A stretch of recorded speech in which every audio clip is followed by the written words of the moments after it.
नमस्कार, आपका स्वागत है स्टार्टअप चैंपियंस के दूसरे संस्करण में। एक ऐसा टीवी शो जहां आप मिलते हैं और सीखते हैं उन स्टार्टअप फाउंडर से जिन्हें सम्मानित किया गया है नेशनल स्टार्टअप अवार्ड से। आज के एपिसोड में आप मिलेंगे उन स्टार्टअप फाउंडर से जो हैं एनवायरमेंट इंडस्ट्री से। ये हैं लोहम और रवि। भारत ने बड़े कदम लिए हैं सौर ऊर्जा के क्षेत्र में, लेकिन अक्षय ऊर्जा को बनाने में और इसके इस्तेमाल में आज भी बहुत सी रुकावटें हैं। इनमें से एक है कि ऊर्जा को बैटरी का रूप देकर इसको सही तरीके से इस्तेमाल कैसे किया जाए। आपके पास हर वस्तु ऊर्जा या बैटरी से ही चलती है, आपका फ्रिज हो या आपका फोन। अब जमाना है इलेक्ट्रॉनिक व्हीकल्स का। किसी भी ईवी का सबसे अहम हिस्सा है उसकी बैटरी। अगर मैं आपको यह कहूं कि एक लिथियम आयन बैटरी को बनाने के लिए जो कच्चा माल यानी रॉ मटेरियल्स लगते हैं, जैसे कि लिथियम, कोबाल्ट, निकल और ग्रेफाइट, ये सब भारत में है ही नहीं। चाइना, कोंगो, चिली और ऑस्ट्रेलिया जैसे देशों से ये सब कुछ आता है भारत में। अगर हम आज आत्मनिर्भर नहीं बने ऊर्जा के क्षेत्र में, तो दुनिया में एक बड़ी ताकत कैसे बन पाएंगे? पूछ रहा हूं मैं आपसे यह सवाल। इस सवाल का जवाब देंगे आज हमारे स्टार्टअप चैंपियन। आइए आप देखते हैं लोहम की कहानी।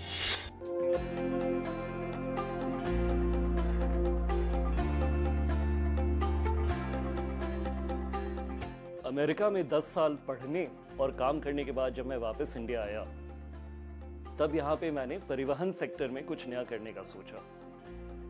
जितना मैंने परिवहन सेक्टर को समझा, उतना मेरा एक ही उद्देश्य था, कैसे इस सेक्टर को गैर प्रदूषणकारी और आत्मनिर्भर बनाऊं।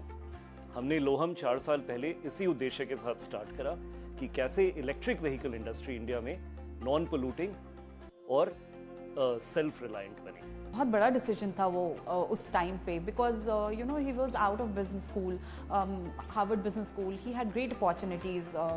You know, money was never a problem at that point. Indian ecosystem was growing. He wanted to explore it, and he wanted to see how he can be part of the growth story. He can contribute to the building of the nation.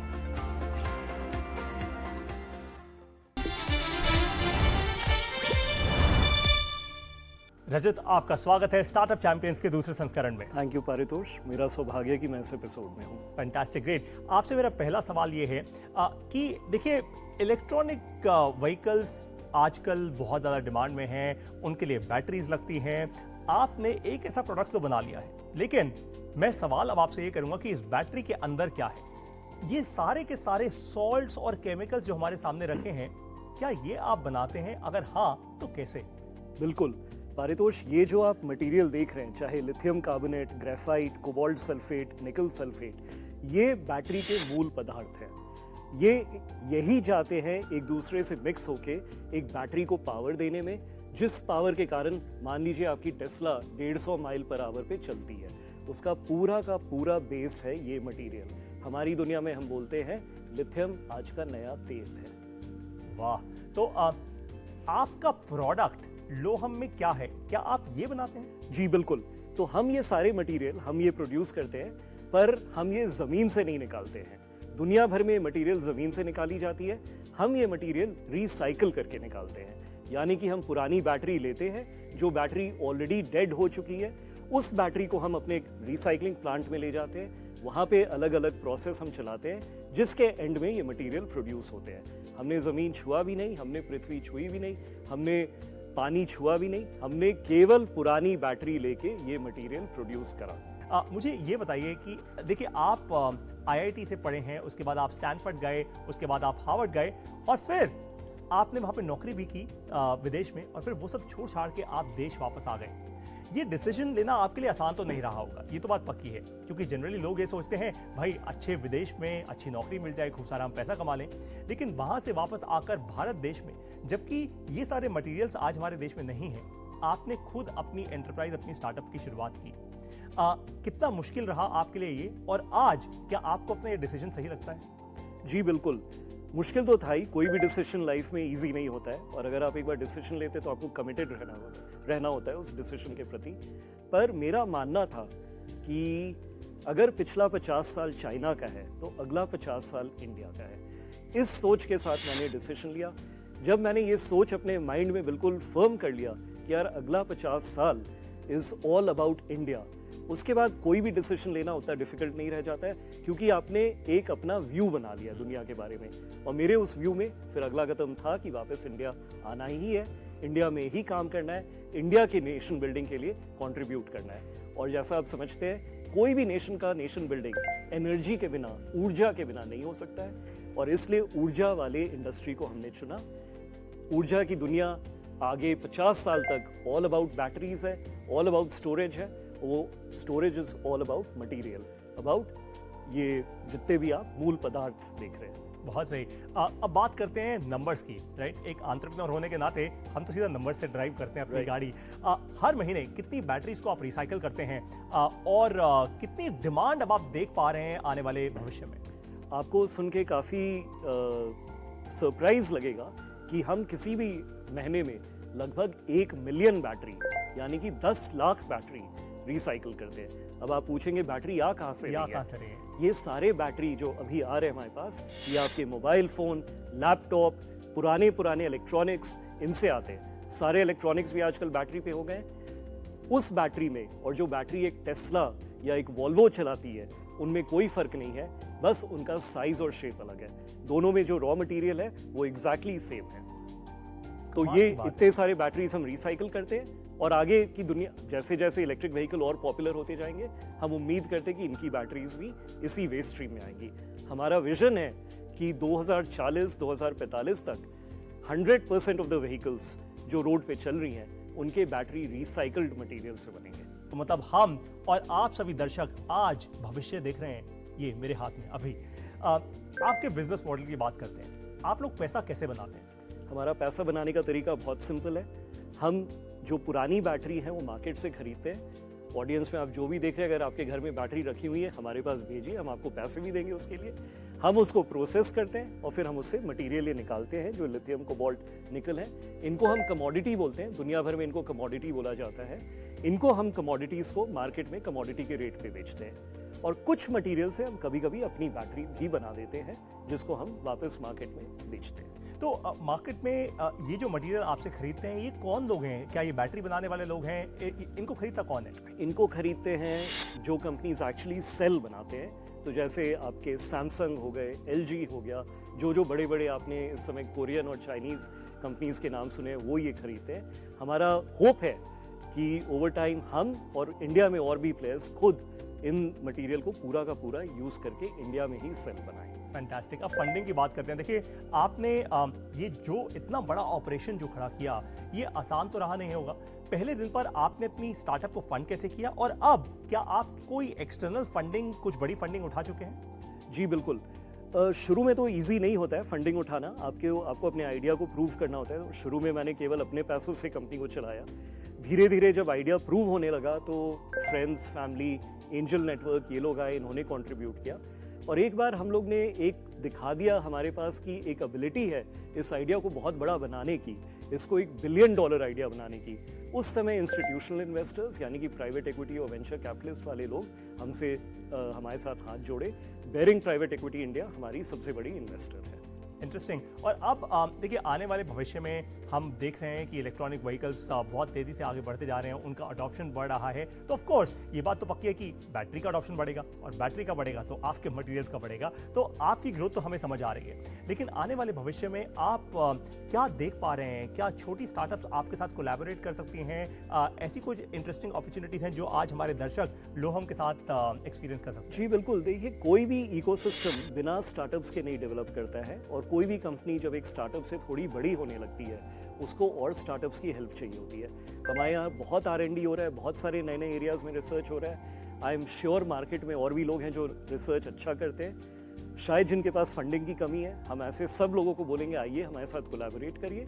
अगर आप किसी भी material science के domain में expert हैं, लोहम आपको full support करेगी उसको आगे डेवलप करने में। फिनोमिनल। तो मतलब आप एक तरीके से ऐसे लोगों के लिए एक एक्सेलरेटर की तरह भी काम कर सकते हैं। बिल्कुल। कमाल की बात है, फैंटास्टिक। देखिए, लाखों भारतीय इस समय आपको सुन रहे हैं और देख रहे हैं स्टार्टअप चैंपियंस के दूसरे संस्करण में। आपकी तरह वो भी एंटरप्रेन्योर बनना चाहते हैं, कुछ बड़ा काम करना चाहते हैं, आपका क्या संदेश है उनके लिए?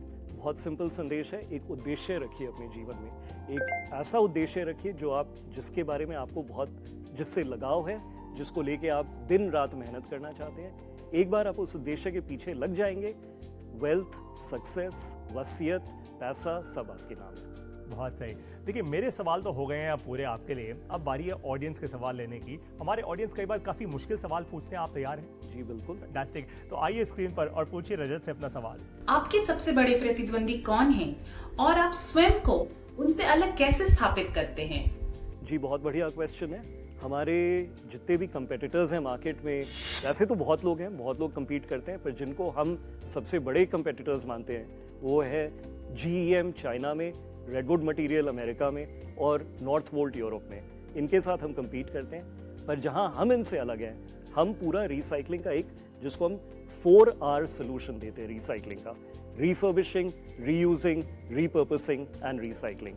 हमारे जो कंपेटिटर्स हैं वो लोग ये नहीं देते हैं, जिसके कारण मार्केट हमारे पास ज्यादा आता है। और ये जो 4 Rs आपने सेटअप किया, ये करते करते इतनी क्लैरिटी आते आते कितना समय लग गया आपको? मैं कहूँगा हमारा लक्ष्य डे 1 से यही था। शायद क्लैरिटी हमारे थॉट में शुरू से थी, पर हाँ एग्जीक्यूशन को होन करते करते 2-2.5 साल लग गए। वाह, फैंटास्टिक। तो आप सब लोगों ने आज जो सीखा वो क्या सीख नहीं, आपने भविष्य को देखा है पहली बार अपने आंखों के सामने बनते हुए। अब बारी है एक ब्रेक की। ब्रेक के बाद आप मिलेंगे हमारे दूसरे स्टार्टअप चैंपियन से। कहीं जाइएगा मत, मिलिए मुझसे इस ब्रेक के बाद।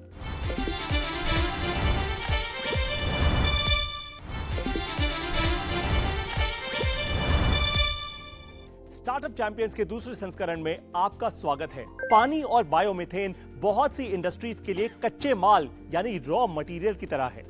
तो ये बात तो आप समझ ही गए होंगे कि हम इनके बिना आगे नहीं बढ़ सकते। तो पानी को रिसाइकल कैसे करें, यह है सवाल आज मुद्दे का। और वो भी ऐसे कि बहुत महंगा भी ना हो, क्योंकि तभी कोई ऐसा समाधान कारगर हो सकता है। इस समस्या का कोई आसान समाधान नहीं है, लेकिन हमारे स्टार्टअप चैंपियन ने कर दिखाया है इस समस्या का एक आसान और सशक्त समाधान अपनी बायोटेक्नोलॉजी से। आइए देखते हैं रेवी की कहानी।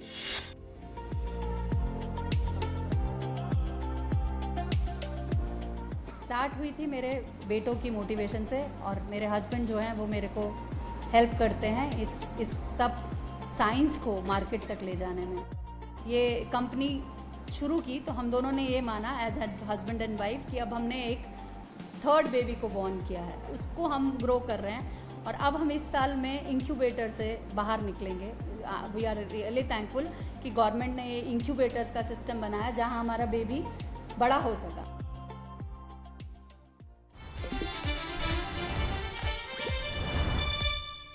डॉक्टर वनीता और रजनीश, आप दोनों का स्वागत है स्टार्टअप चैंपियंस के दूसरे संस्करण में। बहुत बहुत धन्यवाद। मेरा पहला सवाल आप दोनों से ये है कि ये जो ग्रैन्यूल्स आपने बनाए हैं रेवी, ये जो पूरा सिस्टम आपने बनाया है, क्या है, ये करता क्या है? ये बेसिकली माइक्रो ऑर्गेनिज्म है, जो कि हम कहते हैं कि बैक्टीरिया या जीवाणु जिनको बोलते हैं हम लोग। तो ये आँख से दिखते नहीं हैं, इतने छोटे हैं, बट 650 बैक्टीरिया इसमें एक ग्रैन्यूल के अंदर हैं, जो कि डिफरेंट काम करते हैं। लेकिन एक साथ मिलकर ही वो ये वेस्ट मटेरियल को कन्वर्ट कर सकते हैं मीथेन में, जो कि एक एनर्जी सोर्स है। तो हम 2 प्रॉब्लम, वेस्ट मैनेजमेंट और एनर्जी सिक्योरिटी पे डायरेक्टली साथ में काम करना चाहते हैं। और ये जो हमारा एक बड़ा प्रॉब्लम है वेस्ट, उसको हम रिसोर्स में कन्वर्ट कर देंगे बाय यूजिंग दिस पर्टिकुलर ये वाले माइक्रो ऑर्गेनिज्म जो हमें मदर नेचर नहीं दिए हुए हैं। मतलब आप कह रहे हैं कि इस एक छोटे से ढक्कन में इस वक्त लाखों माइक्रो ऑर्गेनिज्म हैं, हाँ लाखों। और इन्होंने अपनी एक कॉलोनी जैसी बना ली है। और ये कॉलोनी फिर मीथेन प्रोड्यूस करेगी जब वेस्ट मिलेगा इसको। हाँ। ये समस्या आपने ढूंढी कैसे?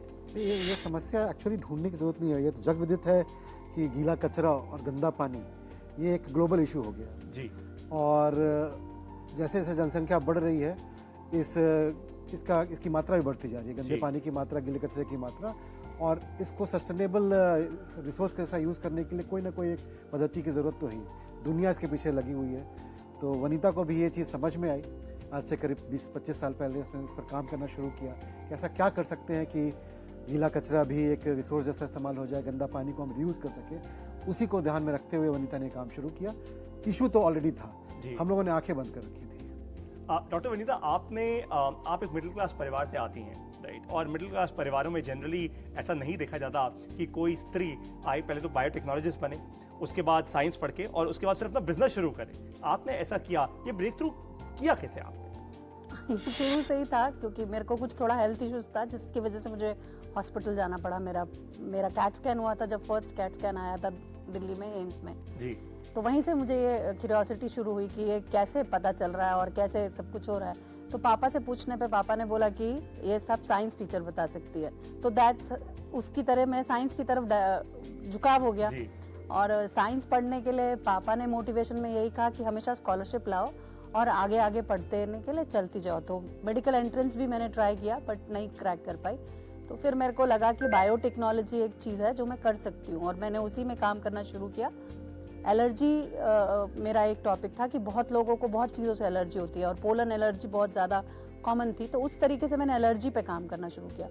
लेकिन जब मैं पेशेंट्स का ब्लड लिया और उन पेशेंट्स को फिजिकली मिलने गई उनके घर पे, तब उस टाइम गूगल बाबा नहीं थे, तो मुझे उतना एक्सपोजर नहीं था कि ये लोग इतनी खराब और पैथेटिक कंडीशंस में रहते हैं। तो वहाँ से ये सैनिटेशन का जो वो था मेरे अंदर आया कि कोई भी फेलो बीइंग, खाना तो चलो उनको मिल गया, लेकिन वो जिस कंडीशन में रह रहे हैं वो कंडीशन को मुझे इम्प्रूव करना था। एंड उसकी वजह से मैंने ये सारा काम शुरू किया और मैं ये सोर्स को कन्वर्ट करना चाहती हूँ। अभी भी मेरा गोल यही है, हाइड्रोजन में। हाइड्रोजन जो है वो फ्यूचर फ्यूल है, मतलब क्लीनेस्ट फ्यूल है। That is what I am targeting to. PhD मेरा उसी में किया और स्टार्टअप में मैंने पहला जो प्रोडक्ट किया वो मीथेन के लिए किया, क्योंकि that was more market acceptable. Hydrogen is still to come. जी, एब्सोल्युटली। आप लोगों का बिजनेस मॉडल है कि आप पैसा कैसे बनाते हैं? बेसिकली हमने यही सोचा है कि ये जो प्रोडक्ट हमने बनाया है ये रेडी टू यूज़ प्रोडक्ट जी। इंडस्ट्री हो या म्युनिसिपल कॉर्पोरेशन है, सभी की एक मैंडेट है कि गंदे पानी को साफ़ करना है, रीयूज़ करना है। म्युनिसिपल सीवेज जो है उसको साफ़ करने के बाद आप खेती के लायक बना के इस्तेमाल भी कर सकते हैं जी। लेकिन उस चीज़ को अचीव करने के लिए इन बैक्टीरिया की रिक्वायरमेंट, तो ये एक हमारा कोर प्रोडक्ट हो गया। एंड हम लोग ये सोचते हैं कि इसको बेचा जाए और ये कॉर्पोरेशंस हैं, ये हमारे प्राइमरी मार्केट हो गया, कस्टमर्स हो गए जो इंडस्ट्रीज़ के जो कस्टमर्स हैं जिनके पास इफेक्ट ट्रीटमेंट प्लांट्स हैं, वो हमारे क्लाइंट्स हैं जिनको हम ये देते हैं। एक नया सेगमेंट भी अभी जैसे हमने बताया, गीला कचरा भी एक समस्या है, तो एक बायोगैस सेगमेंट भी काफ़ी इवॉल्व हो रहा है। तो हमने एक बेसिक जो नॉन ग्रेनुलर फॉर्म है इन बैक्टीरिया का वो भी हमने मार्केट करना शुरू किया रेवी ANB के ब्रांड से, और वो बायोगैस प्लांट्स में इस्तेमाल होता है। तो बेसिकली कल्चर और उसके न्यूट्रिशनल फार्मूलेशंस को हम बेचकर हम लोग पैसा बना रहे हैं। तो ये तो हो गया कल्चर, ये हो गया कल्चर का न्यूट्रिशन। और मेरा एक सवाल है आप दोनों से ही, ये जो कल्चर आपने बनाया है इसके अंदर जो ऑर्गेनिजम्स हैं क्या वो जीवित हैं या ये क्या है? हाँ बिल्कुल बिल्कुल, ये जीवित प्राणी हैं। ये सांस लेते हैं, ये खाना खाते हैं और फिर वेस्ट भी जनरेट करते हैं। ऐसा नहीं है कि ये नहीं करे, जैसे हम सांस लेते हैं तो कार्बन डाइऑक्साइड छोड़ रहे हैं, सेम वे ये ऑक्सीजन नहीं लेते। दैट इज मोर इम्पोर्टेंट कि हमको इनको ऑक्सीजन नहीं देना, ये बिना ऑक्सीजन के जिंदा रह सकते हैं, एनारोबिक प्राणी है। तो इसलिए हम इसको कहते हैं कि ये लो कॉस्ट टेक्नोलॉजी है, क्योंकि इनको हमें एरेशन नहीं देना पड़ता। तो जो अभी पद्धति यूज होती है उसमें उन लोगों को हमको ऑक्सीजन भी देना पड़ता है, जो कि एनर्जी कंज्यूमिंग ट्रीटमेंट मेथड है। तो इससे हम एनर्जी जनरेट कर रहे हैं। तो दैट इस टेक्नोलॉजी से इसलिए कॉस्ट ऑफ ट्रीटिंग वेस्ट और वेस्ट वाटर जो है वो कम हो जाती है। वाह। आखिरी सवाल आप दोनों से सिर्फ एक सिंपल सा, और वो ये कि लाखों भारतीय इस समय आपको सुन रहे हैं, देख रहे हैं, आपसे इंस्पायर होना चाहते हैं, वो भी आपकी तरह एंटरप्रेन्योर बनना चाहते हैं। आप दोनों का क्या संदेश है उनके लिए? मैं तो यही कहूँगा कि अगर आपके आसपास कोई भी समस्या दिखती है जिसका एक समाधान आपके जहन में भी आता है, तो आप कदम बढ़ाइए, रास्ता अपने आप खुलेगा। और अगर आप उसका एक समन्वय, एक समुचित और सामाजिक रूप देकर एक समाधान देते हैं, तो एक वो बिजनेस मॉडल भी बन सकता है और आगे बढ़ने वालों के लिए रास्ता अपने आप खुलता है। वाह। हमने ये देखा है अपने एंटरप्रेन्योर जर्नी में। आप क्या कहना चाहती हैं डॉक्टर वनीता? मैं तो यही कहना चाहूँगी, मंजिलें उन्हीं को मिलती हैं जिनके पंखों में जान होती है। तो हमें अपने पंखों को और दृढ़ करते जाना है और दृढ़ करते जाना है, और अपने जो भी हमारा पैशन है उसको फॉलो करना। मंजिलें उन्हीं को मिलती है जिनके पंखों में जान होती है। अब बारी है ऑडियंस यानी आपके सवाल लेने की। देखते हैं आज क्या सवाल आया है हमारी रेवी टीम के लिए। जो कल्चर आपने बनाया है, क्या उन जीवाणु ऑर्गेनिज्म को कोई स्पेशल कंडीशन चाहिए पानी में जीवित रहने के लिए? जैसा कि मैंने आपको कहा कि ये लिविंग ऑर्गेनिज्म है, तो इनको एक खास पीएच पे काम करते हैं। जैसे कि हमारे ब्लड की पीएच होती है बहुत स्ट्रिक्ट, तो इनकी भी पीएच है स्ट्रिक्ट, तो ये 6.5 टू 7.2 में काम कर सकते हैं। उसके अलावा एक पर्टिकुलर टेम्परेचर पे ही काम कर सकते हैं। तो हमने जो इसमें जो बैक्टीरिया आइसोलेट किया उनको हम मीजोफाइल्स बोलते हैं, जो कि नॉर्मल ऑप्टिमम जो हमारा टेम्परेचर है 25 टू 40 डिग्रीज उस पे काम कर सकते हैं। तो कहीं भी किसी भी प्रदेश में जब हम यूज़ कर रहे हैं तो हम ये बैक्टीरियाज को यूज़ कर सकते हैं। लेकिन अगर हम ये कोल्डर रीजन में यूज़ करेंगे तो इसके टेम्परेचर मेंटेन करना पड़ेगा, तभी इसमें ग्रोथ आएगी। और ये ग्रो होते हैं जैसे जैसे मल्टीप्लाई करते हैं वो फूड पोल्यूशन कम कर देते हैं। तो हमें इनको हेल्दी रखना है ताकि ये काम करते रहें और बैक्टीरिया आपस में ही मल्टीप्लाई होता रहेगा। हाँ, एक जो मैंने पहली बार तो स्टार्ट करने के लिए, जैसा रजनीश ने कहा कि स्टार्ट करने के लिए हमें पहले तो ये देना है, तो ये एक कॉलम में पैक होता है। तो कॉलम में एक जिस साइज का या जिस वॉल्यूम में हमें वाटर साफ करना है उस हिसाब से हमको ये पहले देना पड़ता है। एक इनोकुलम, जैसे हम दही जमाते हैं तो एक जामन डालना पड़ता है, तो वैसे ही ये हमें पहले एक रेडी टू यूज प्रोडक्ट देना है, उसके बाद हम उसी को वहीं पर मल्टीप्लाई करते हैं विद द इलेक्ट्रॉनिक्स। फैंटास्टिक, आपको अपना जवाब मिल चुका होगा, मुझे पूरी उम्मीद है, और आपने बहुत कुछ सीखा। अब बारी है एक छोटे से ब्रेक की, और ब्रेक के बाद मैं आपसे वापस मिलूंगा। हम इकट्ठा मिलकर लेंगे 15वां कदम अपनी स्टार्टअप को बड़ा करने का, यानी how to start a startup का 15वां कदम। मिलिए मुझसे इस ब्रेक के बाद।